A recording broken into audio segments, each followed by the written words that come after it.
Hello there. It is still December 2nd, 2015, Wednesday, Comic Book Day.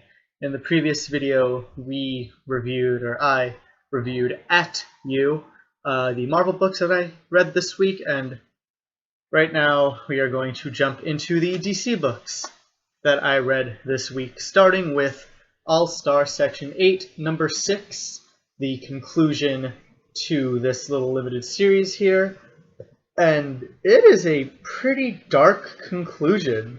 It is a pretty dark ending that turns Superman, of all people, into an actual terrible person in a very different way than we've seen people try to turn Superman into a terrible person. It's actually really creepy what Garth Ennis does to him here, because he's not outright threatening or scary or creepy, but what he ends up doing over the course of this issue is very harmful, at least if I'm reading this correctly. This book also so far has the best single issue title of the week. It's a reference to a Bonnie Tyler song, Pulling Out for a Hero, which if you don't know by heart already, I recommend you check out.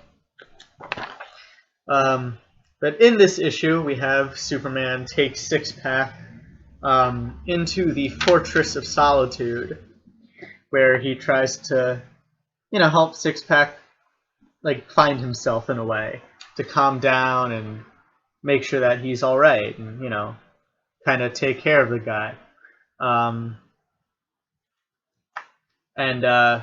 Meanwhile, Six-Pack reveals to Superman that this thing that's been troubling him is that he no longer thinks that the world is real. He thinks that he's dreaming everything in the DC universe up, and that he's realized that he is just a drunk asleep somewhere in the snow, and he thinks that the rest of the world is his dream. And then the rest of the book, sorry about that, where was I? Yes, the rest of the issue then asks, is the entire DC universe in fact just some drunk loser's dream? And then, we find out, maybe it is, maybe it isn't. But even besides that little existential crisis for the DC universe, they're pretty dark shit happens otherwise. We don't even need that whole, is the universe just a dream of a drunk? Because there are suicides, there are implied murders. This is just a very dark ending to the book. Just incredibly dark, but fitting. It fits the rest of the book, which is kind of scary. Either way, as a limited series, Section 8 is definitely challenging to recommend. It's definitely not for everybody. It's incredibly surreal, it's wacky, it's weird. It doesn't make a lot of sense if you're not already part of the mindset that's already kind of, I guess, acclimated to that sort of thing. But if you are, if you're into the weird, surreal, kind of dark storytelling, then I think you might enjoy it if you're also a fan of the DC universe, and can get some of the in-jokes and other things in this book. Otherwise, I'm not, this is definitely not for everybody. So yeah, that's All-Star Section 8. A very weird book. Not for everybody. Not sure it's for most people, even. And I enjoyed parts of it not so much, but that is Section 8. Funny in a dark way. Next up, we have Action Comics, issue 47. Yeah, issue 47. And this arc, all in all, has been kind of a disappointment. It's kind of been the same thing every issue of Superman has to fight his anger and push it back. And this is the last part of that story so far that we're getting. It says at the back of this to be concluded in the Superman Annual, which I'm not going to pick up. But we begin this issue where we left off last issue with Superman fighting Frankenstein, which is just a fun sentence to say. Um, and then we have Superman going directly to Wrath after we find out a bit about Wrath's backstory, actually. She was a student from a poor neighborhood, got to law school, got her doctorate and everything, and then her city was destroyed by Brainiac, and then her city was destroyed by Duke Superman, so she swore vengeance on Superman for not using his power the best way possible. And then Superman beats her in like what is an interesting way, but a way that I don't think the book really articulates that well. Or maybe I'm reading into it a bit too much. But after hearing Wrath's backstory, Wrath's origin, Superman gets it. He says, "Oh, you're somebody who wanted all this power." What does he say exactly? When you saw the terrorists threatening your world, you had to become something more, no matter what the risk. And then he's like, I understand that, or I understand completely, which like makes me think, oh, like Superman gets it. She's it's the whole like more power, more responsibility thing that she took all this great power so she could be more responsible for the world and make a better difference. And that's when Superman figures out how to beat her by accepting the darkness and accepting the shadows instead of trying to fight back. Or that's what he attempts. And the art's pretty dark, and I don't know. Like it really feels like shadowy, like Superman's diving into like the murky depths of anger and all that. But the book kind of muddles the message a bit, I think, in the execution. Because at the end it's just like, oh, I took it from her, instead of saying, like I had all this power and I felt good again, and I don't know. Yeah, this arc kind of falls a little flat at the end. I mean, it wasn't that entertaining throughout. It was good. It wasn't great. I think they repeated themselves a lot in terms of this is what, that she's the anger, and the more you fight, the stronger she gets, and that whole thing just kept on repeating. I mean, they've introduced already in Superman, and in this book, I think they're introducing, like, for sure, solid Vandal Savage as the villain behind all this. But yeah, I mean, it's just kind of it just kind of falls flat. Message, I think, gets muddled throughout the book, doesn't quite work as well as the story would like to, or that it would need to. So yeah, that is Action Comics. Kind of disappointing, but I hope it improves. I don't like how this story is tying in so much with Superman right now, or even Superman and Wonder Woman. I would like it to be more self-contained. But I mean, it's been self-contained enough where you can read just this and get a full story. But in terms of the new Vandal Savage stuff coming up, and then the annual, and some of the stuff that I've read in solicits that follow that, yeah, I hope I don't have to pick up the other books in order to just enjoy this one going forward. Next up, we have Batman and Robin Eternal, issue number 9. Yeah, issue number 9. Which is more of a Tim and Jason story than we've had usually. As Tim and Jason get shot down over Santa Prisca, and predictably, when you're in Santa Prisca, meet up with Bane, who introduces himself by saying "not all men," which is not the best introduction for characters now. It's just pretty funny though. Not all men, and then he punches the hero of the story. Anyway, Bane, Tim, and Jason end up making a plan to break into the Church of the Order of Saint Dumas, which I think is being introduced for the first time in the New 52. If you don't know what Saint Dumas is, I don't want to spoil it for anybody. Needless to say, they have been a big part in Batman history, particularly the Nightfall saga, wink wink, nudge nudge. But by the end of this book, they reintroduce the character I think most associated with the Order of St. Dumas. So if you heard that and were expecting someone, well, yes, he is in this book. I will confirm that. Meanwhile, catching up with Dick and Harper. I mean, it's not really a lot of catching up, actually, because it leads straight to a flashback. Dick and Harper bonding, Dick trying to teach Harper not to be so impulsive, that they have to really think this through and plan, and gives Harper some paperwork to do involving Bruce's previous cases and run-ins with Mother, which we then see detailed in the comic as we find out that Mother knows that Bruce is Batman, and then shit gets more and more complicated from there.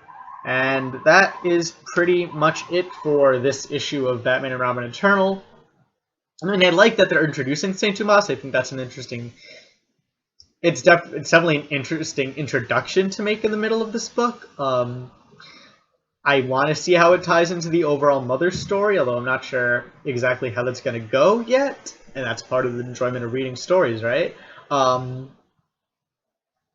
Not sure if this book is going to get any more crowded. Yeah, I mean, this as a single issue had some pretty good moments. I liked the fight between Bane and Jason that goes on in this book. That's pretty much the highlight, I feel. That's the thing on the cover. And then the very end, which I don't want to spoil, there's a pretty good introduction of that character who I'm sure some of you, most of you, have already figured out who it is by now. So that is that. There's also some great moments as Tim, Jason, and Bane, rather, are breaking into the Church of the Order of St. Dumas, because both Jason and Bane are kind of hot-headed, while Tim is the strategist, and it's him kind of babysitting these two guys who just want to punch everything while he actually tries to, do a proper heist. So that is Batman and Robin Eternal number 9. And the last DC book, and by far the biggest that I picked up this week, the beginning of a big-ish crossover event, is Robin War issue number 1. Quite an ominous cover there. But yeah, the story begins, and what an opening page, actually, with one of the We Are Robin folk holding a gun to the audience. And then next page, of course, it's not to the audience, but this Robin had just foiled a bank robbery and is holding a gun to the bank robber in order to keep him still, when all of a sudden a cop barges in, and things get really complicated. Shots are fired, and they recreate the shooting of Bruce Wayne's parents, but this time it is just some not Robin guy over the bodies of a robber and a cop chanting, "I am Robin" to myself. Or "I'm Robin" to myself, just completely unaware what to do. And of course, following that, there is a massive backlash in the media, and the cops make a no Robin rule, where they start arresting anybody associated with the Robins, or wearing Robin paraphernalia, or even the color red. And it's weird what the book does, because that is a totally appropriate move if you have children vigilantes who are not professionally trained, not being supervised by a trusted vigilante like Batman or anything like that, then saying, hey, we should probably get these kids off the street before they hurt themselves or anyone else, seems like a completely rational, sensible idea. But even before things get out of hand, the comic paints the cops as villains just for saying, maybe kids shouldn't be out in the middle of the night vigilanteing. Which just strikes me as weird. As someone who is, very much of the opinion that there has to be more oversight with cops, and I don't want to get too political in this, it's weird how they're making the cops as villains just because they seem to be cops instead of... it's not like the cop killed the Robin, or... I don't know. I don't think we should... Later on in this book, of course, we get on the Robin side against the cops, but in the beginning, the way they set it up, it's a bit too hasty, and it doesn't make so much sense as to why exactly we're not supposed to trust the cops. That changes once they arrest Duke Thomas for just wearing red shoes, not even Robin shoes, just red shoes. And they start arresting basically anyone wearing red, but for being Robins, not for being Bloods. And, of course, that gets out of hand. Duke Thomas, of course, escapes the police car because he is Robin, and he's a pretty damn good Robin. He's not, you know, a Robin, but of the not Robins, he's the best not Robin. He's pretty cool. It's a really cool scene as he escapes the car, is what I'm trying to get. And yeah, past that, we have a Robin reunion of Jason and Tim, and it's pretty much what we saw in Batman and Robin Eternal, but a little bit differently because a little bit different Robins. But we see Jason reach out to Tim, who then reaches out to Dick, and all the other Robins get together in a warehouse to discuss the ban on robining.